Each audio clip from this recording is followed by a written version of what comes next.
says in Surah Al-Baqarah, verse 49 to 51.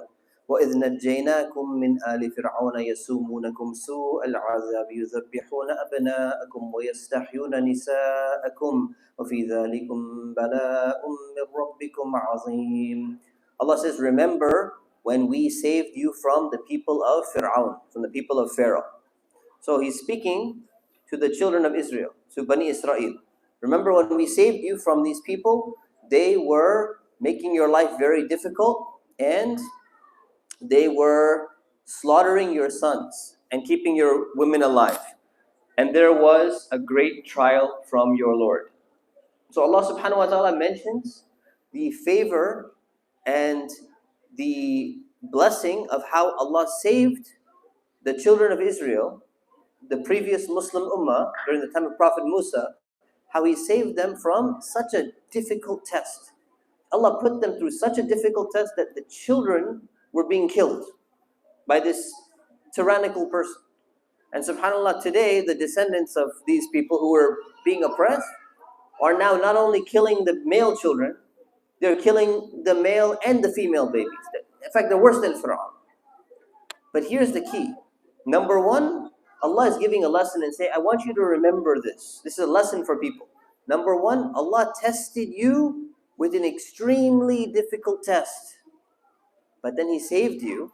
وَإِذْ فَرَقْنَا بِكُمُ الْبَحْرَ فَأَنْجَيْنَاكُمْ وَأَغْرَقْنَا آلَ فِرْعَوْنَ وَأَنْتُمْ تَنْظُرُونَ. Remember when we divided the sea for you, and we saved you, and we drowned the people of Fir'aun while you were looking.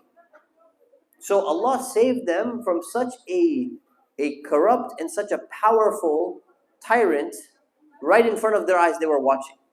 So notice the connection here. First, Allah gave them such a difficult test. And He said it's a difficult test. Followed by, number two, a massive miracle. Allah saves them, gives them the biggest blessing.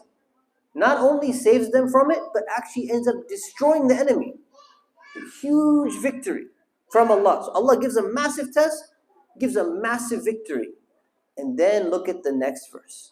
وَإِذْ وَاعَدْنَا مُوسَىٰ 40 لَيْلَةً ثُمَّ اتَّخَذْتُمُ الْعِجْلَ مِنْ بَعْدِهِ وَأَنْتُمْ ظَالِمُونَ. Remember when we settled or appointed 40 nights for Musa. And when he left in his absence, you took the calf, the golden calf, you started worshipping it, and you did wrong. This is very important to remember. Allah summarizes the story and just gives these three parts. After Allah gave them the biggest victory that no one could ever imagine, what was the response? They went back to shirk and worshipping a statue after the blessings of Allah subhanahu wa ta'ala came to them. It's a very important lesson here. Allah can test you in the most difficult of ways. Allah can get you out of that test in a way that you will never even imagine. You don't even do anything. You don't even put any effort. They put no effort into it. Allah subhanahu wa ta'ala saved them. And then He wanted to see how is their reaction going to be after this great blessing. And the reaction was the exact opposite of what they should be doing. This is a reminder for us. Is that Allah can test us, Allah can save us, and when He saves us, when He tests us, He wants us to be patient. When He saves us, He wants us to be thankful, and we better make sure that if we get such a big blessing from Allah, if we're not thankful, we will not get blessings like that again. May Allah subhanahu wa ta'ala help us to learn these lessons. Ameen wa sallallahu ala sayyidina Muhammad wa ala alihi wa sahbihi wa sallam.